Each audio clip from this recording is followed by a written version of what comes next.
चिरंजीव एक साहूकार था। उसकी कोई संतान नहीं थी। उसने माँ दुर्गा की तपस्या की। माता जी तपस्या से प्रसन्न होकर साहूकार को वरदान मांगने को कहा।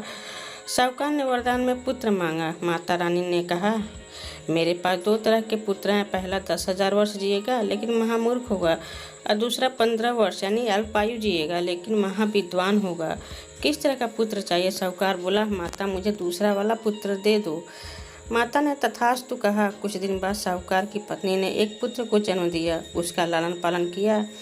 धीरे धीरे वह पुत्र 5 वर्ष का हो गया। माता का वरदान याद करके साहूकार की पत्नी ने कहा, 5 वर्ष बीत गए हैं, मेरा पुत्र अल्पायु है।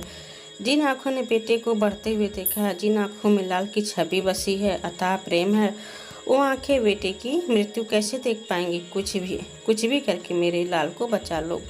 साहूकार ने अपने पुत्र को विद्या ग्रहण करने के लिए काशी भेज दिया। दिन रात दोनों पुत्र के वियोग में दुखी रहने लगे। धीरे धीरे पुत्र की मृत्यु का समय निकट आया।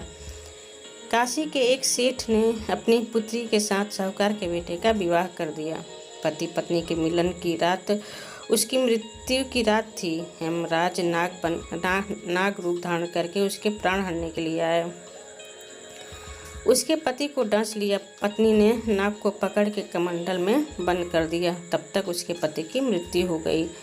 पत्नी माँ दुर्गा की बहुत बड़ी भक्त थी। अपने पति को जीवित करने के लिए माँ की आराधना करने लगी। आराधना करते करते एक माह बीत गया। पत्नी के सतीत्व के आगे सृष्टि में त्राही त्राही मच गया। यमराज कमंडल में बंद थे।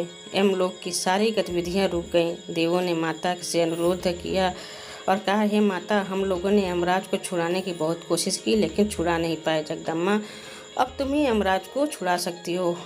माता जगदम्बा प्रकट हुई और बोली, हे बेटी, जिस नाग को तुमने कमंडल में बंद किया है वह स्वयं यमराज हैं। उनके बिना यमलोक के सारे कार्य रुक गए हैं। हे पुत्री, यमराज को आज़ाद कर दो। माता का आदेश का पालन करते हुए दुल्हन ने कमंडल से यमराज को आज़ाद कर दिया। यमराज कमंडल से बाहर आए, माता को तथा दुल्हन के सतीत्व को प्रणाम किया। माता के आज्ञा से यमराज ने उसके पति के प्राण वापस कर दिए तथा चिरंजीवी रहने का वरदान दिया और उसे चिरंजीव कहकर पुकारा। तब से लड़के का नाम किया गया। चिरंजीव लिखने की प्रथा चली। आयुष्मती।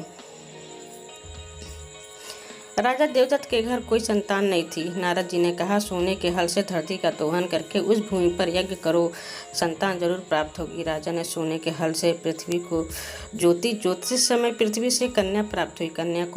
कन्या को महल लेकर आए। राजा देखते हैं महल में एक शेर खड़ा है जो कन्या को खाना चाहता है।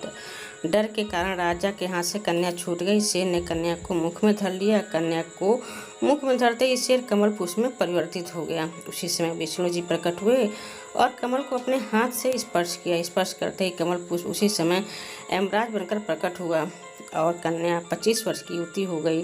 राजा ने उस कन्या का विवाह विष्णु जी से कर दिया। यमराज ने उसे आयुष्मती कहकर पुकारा और आयुष्मती का वरदान दिया। तब से विवाह के पत्र में कन्या के नाम के आगे आयुष्मती लिखा जाने लगा। यह है चिरंजीवी और आयुष्मती की कहानी। हेलो दोस्तों, आशा करती हूँ कहानी आपको पसंद आई होगी। प्लीज़ लाइक शेयर कमेंट करें और चैनल पर नए हो तो चैनल को सब्सक्राइब जरूर करें।